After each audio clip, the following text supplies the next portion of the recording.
Dana White hate Tom Aspinall because in the post-match press conference, he was going at his heavyweight champion like he absolutely did not like him. I mean, he had Tom bloodied up, and Tom didn't want to continue in the fight. And his key word there is didn't. He didn't say Tom Aspinall couldn't continue, insinuating that he's a quitter. I don't know if it's because Andy Aspinall's saying Tom wants to go to boxing and he'd love a big payday in boxing, but that's just Andy being a manager and a dad negotiating. I'm going to be honest, I'll give Dana the benefit of the doubt. He could have easily just misspoke. And the fact that if you do watch the YouTube that Aspinall put out, Dana White's in the locker room before wishing him all luck. I'm sure he's on good terms with Tom Aspinall and his father, because Dana White, let's be honest, if he doesn't have Tom Aspinall, he doesn't have a heavyweight division. If you saw the other heavyweight fights that were on this UFC 321 card, absolutely. He won that round. Both those guys, for being heavyweight, can move so well on their feet. God, that was going to be such a sweet fight.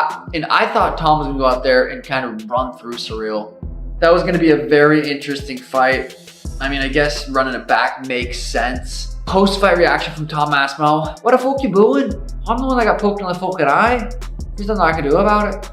I'm not the one that fucking poked him. I get it, you're frustrated. I don't think the fans weren't booing at Tom for not continuing. I don't think the fans are booing because, you know, it sucks. It's the main event. You want to see a fight. But every time like a first reaction happens, a nut shot, an eye poke, you don't think it's, all right, it's going to get stopped. And when it does, it sucks. Oh God, I remember when the Pedro fight got stopped. It was in the second round, and I was feeling like I would just get started. And you just see those guys heartbreak in there, just not being able to compete and do what they love to do. They put all this work in. I think you turn it around, immediate rematch, as long as Tom's eyes. No, I'm just disappointed. I'm disappointed. I talked all day yesterday. Like, I just want to see Tom have to overcome some adversity. I want to see what he does when his first plan of action doesn't work. What's he checked down to? Is he gonna wrestle? Can he compete with Cyril Gane on his feet for 25 minutes? And I don't get any of those answers, and just like everybody at home, I'm disappointed.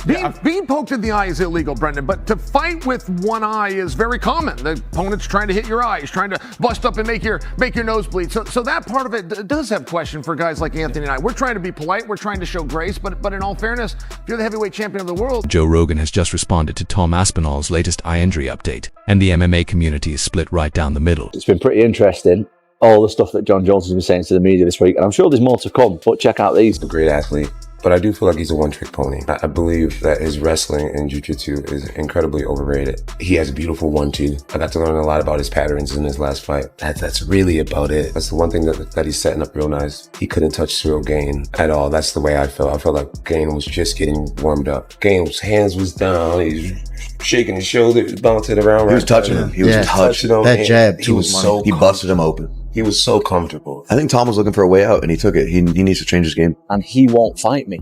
And he says that he won't fight me because it's too much of a gamble. Aspinall to me is no difference than an Owen St. Prude or Dominic Reyes or Anthony Smith. Be like just another up and comer that's exciting right now. And I'm not into gambling my legacy for what's exciting. And John, if you're not into gambling your legacy, that to me sounds like you're scared of losing again. Some fans believe Tom Aspinall used the eye poke as a way out, while others argue the damage was clearly severe, and Joe Rogan isn't afraid to weigh in on the truth. During a recent podcast, Joe broke down the footage frame by frame, pointing out just how deep Cyril Gane's fingers went into Aspinall's eye. He said, anyone who thinks that wasn't serious doesn't understand how bad eye injuries can be. Accident or not, it's a point deduction. Doesn't need to be a disqualification, but they need to be losing something on the scorecard. Jim Miller fought at UFC 100, 200, and 300, and he said, unfortunately, we are probably going to see someone lose an eye in the octagon. And then also, on top of that, it was knuckle deep. He was 2 fingers deep into Tom's eyes. I could understand the booing a bit. They paid a lot of money for these tickets, have traveled many hours to get there, but anyone that's saying he was looking for a way out, you kind of ask, was poked in the eye. As a matter of fact, he was poked in both eyes. Now, I don't believe Cyril did that on purpose. So, I also can't or am not mad at Cyril, but I am mad. I'm looking for somebody to blame, but I don't quite know who to blame. Now, before we get to that, okay, there was a pretty interesting fight going on. The story going into this fight is Tom has the power to just go knock him out. We're not saying Tom's a better kickboxer. We get that Surreal did that for many years of his life. We get that Surreal had over 30 professional kickboxing bouts. But Tom, a little younger, a little bigger, shown to have a little bit better power if you just want to look at results, and has the ability to knock him out. However, if Tom tests that and doesn't knock him out, he'll just take him down and beat him up. I mean, this was the belief going in, guys. Tom was a 3.5 to 1 favorite. Tom told everybody that was willing to listen. Fans accusing Sonnen of disrespecting one of the sport's classiest fighters. Joe pushed back at that idea immediately, saying Tom Aspinall has never shown any signs of quitting or weakness. This is a guy who's taken every challenge thrown at him. Rogan said he fought through a torn knee, waited over a year for his comeback, and then got eye-poked twice by the same guy. That's not quitting, that's just bad. As far as the crop and yeah, again, he's not even that active, but as far as active fighters, Tom's the best heavyweight we have to offer. That being said, I love Tom. I'm a big believer in Tom, but there are some holes in his game if you watch enough fighting. Even though he's starching everybody, he's not starching elite level guys. He's beating and demolishing guys that are offered to him, but the heavyweight division has never been weaker. So you're basically the king of the mediocre heavyweight division. But again, not his fault. But with saying that, it goes to show that Tom does have some issues in his game that at a certain level will get exposed. So if you bring up Tom's record, my issue for Tom is, so Tom's one of the most athletic. Don might be the only more athletic heavyweight in the division, but Tom's fucking right up there. So Tom's big, he's fast, he's athletic. He has jiu-jitsu as far as we know.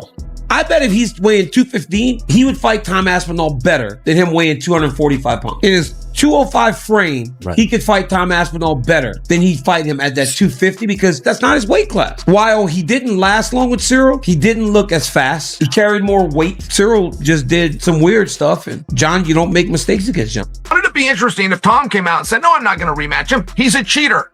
Why would I rematch a guy that already cheated, that violated not one of my eyes, but both? I gave him his chance. He chose to cheat. I'm going to move on. If Tom took that stance, which he's not going to do, I'm saying, but for fun, I think he'd have a lot of people that supported him.